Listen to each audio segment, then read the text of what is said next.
మీరు ఏమి ఇస్తున్నారు? బైక్ ఎందుకు ఇస్తున్నారు? ఫ్రీగా ఎవరమ్మన్నారు? అమ్మాయి అదే ఎందుకు ఇలాగ మార్క్స్ వాడుతుంది.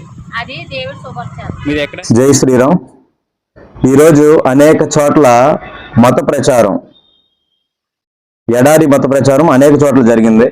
అయితే కొన్ని చోట్ల మన వాళ్ళు ఉన్న ఏరియాల్లో తరిమి కొట్టారు. మరి కొన్ని చోట్ల మన వాళ్ళు లేని ఏరియాల్లో వాళ్ళ పని వాళ్ళు చేశారు. ఈరోజు గిరిజన ప్రాంతాల్లో జరిగిన సంఘటన మేము అందుబాటులో లేకపోవడం, అది బాగా దూరం అవడంతో, ఒకేసారి 4-5 చోట్ల జరగడంతో, మన సభ్యులు కూడా అందుబాటులో లేకపోవడంతో సనాతన ధర్మానికి అన్యాయం జరిగిందనే చెప్పాలి. ఈరోజు కాకినాడ గవర్నమెంట్ హాస్పిటల్లో ఆయనకి 2 కాళ్ళు లేవు, హ్యాండిక్యాప్ అన్నమాట. అయితే ఆయన దేవుని నమ్ముకోండి, మీకు రోగాలు తగ్గిపోతాయి, మీరు బాగా పరిగెత్తేస్తారని చెప్తా ఉన్నాడు. చెప్తున్న వ్యక్తి మాత్రంగా కుర్చీలో కూర్చున్నాడు. అసలు విషయం గమనించాలి. వీడు నడవట్లా, అందరూ నడుస్తారని చెప్తూ ఉన్నాడు. ఆ బైబిల్ ఏవైతే ఉన్నాయో అవి అక్కడ పెట్టేసి పారిపోయాడు మేము వెళ్ళే టైంకి.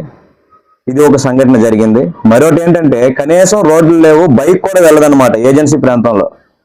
ఆ సెల్ ఫోన్ సిగ్నల్ కూడా ఉండదు.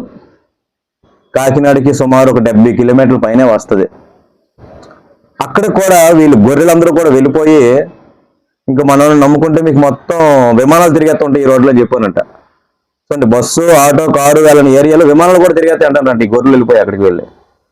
ఈ మధ్య ఒక సంఘటన, ఎవరో పాస్టర్ ప్రవీణ్ అనే వ్యక్తి కాలం చేశారు. మద్యం బాగా సేవించి బండితో పడిపోయి చనిపోయారు. ఆయన చనిపోతే ఈ గొర్రెలన్నీ కూడా ఇంకా హడావిడి చేస్తూ ఉన్నారు. నేను మీకు ఇవ్వగలిగింది ఒకే ఒక సలహా, మీరు ఎంతో మందికి రోగాలు తగ్గించారు, అలాగే చనిపోయిన వ్యక్తిని కూడా తిరిగి బతికించారు మీరు. మరి అటువంటిప్పుడు ఈ ప్రవీణ్ మీకు ఎక్కువైపోయారా? ఈ ప్రవీణ్ మీరు ఎందుకు బతికించుకోలేకపోయారు?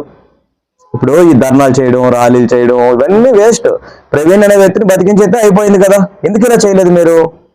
సాటి పాస్టర్నే ఎందుకు బతికించలేకపోయారు? ఇది ఎలా ఉంటే మీరంతా కూడాను పాస్టర్ గారు చనిపోయారు, క్రైస్తవులు ప్రార్థన చేయడమే కాదు ఇంకేదో చేస్తామని అడుగుతూ ఉన్నారు. ప్రవీణ్ కూడా హిందువే, ఆయన క్రైస్తవుడిగా గుర్తింపు తెచ్చుకోలేదు. ఆయన కోసం పోరాడుతున్న చాలా మంది పాస్టర్లు, పాపం అమాయకులు, ఏమీ తెలియని హిందువులు, మతం మారినటువంటి హిందువులు రోడ్ల మీద తిరుగుతూ ఉన్నారు. వీళ్ళంతా కూడా హిందువులే, ఎవ్వరూ కూడా క్రైస్తవులు లేరు. అలాగే ప్రవీణ్ కూడా మేము హిందువుగానే అంగీకరిస్తున్నాం. మేమంతా కూడా ఆయన చనిపోవడంతో బాధపడుతున్నాం, ఎందుకంటే మా హిందువులు మా చనిపోయిన మేము బాధపడుతున్నాము. కొంతమంది పాస్టర్లు చనిపోయిన వాళ్ళని లేపేయడం, వాళ్ళు బతికించడం, అనేక అద్భుతాలు చేశారు పాస్టర్లు. డైరెక్ట్గా ఏసుతో మాట్లాడిన పాస్టర్లు మన ఊర్లో అయితే 190 మంది ఉన్నారని నాకు సమాచారం. మరి ఇంతమందిని లేపిన పాస్టర్లు ప్రవీణ్ ఎందుకు లేపట్లేదు? ఇది ఒకటి. రెండోది, ప్రవీణ్ అడ్డు పెట్టుకొని చాలా మంది పాస్టర్లు దండుకుంటున్నారు.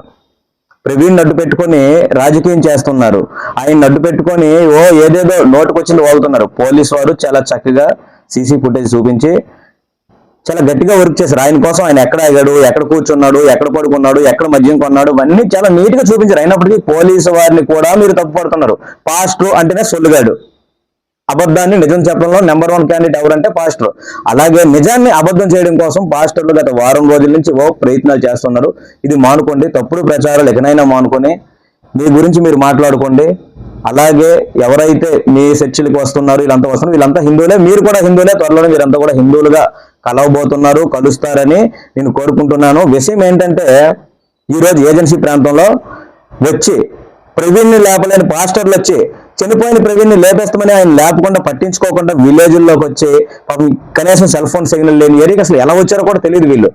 వాళ్ళు వచ్చి మత ప్రచారం చేస్తే మా వాళ్ళు అక్కడి నుంచి చాలా పద్ధతిగా, మీరు హిందువులకు వచ్చి ఏదో కథ చెప్పకండి, వెళ్ళిపోండి ఎక్కడి నుంచి, మీరు క్రైస్తవులుగా గుర్తింపు తీసుకొని మా గ్రామానికి రండి అని వెనక్కి పంపించారు. గుర్తించుకోండి, మా హిందువులు అక్కడ అంత ఎండతో వచ్చారు కనుక కాసేపు రెస్ట్ తీసుకుని వెళ్ళండి, కానీ తిని వెళ్ళండి అని కూడా అన్నారు. కానీ వీళ్ళు ఎవరినో నమ్ముకున్నారు కదా, ఏమీ తినకూడదంట, ఎండతో వెళ్ళిపోయారు.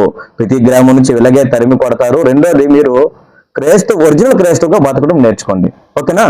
జై శ్రీరామ్.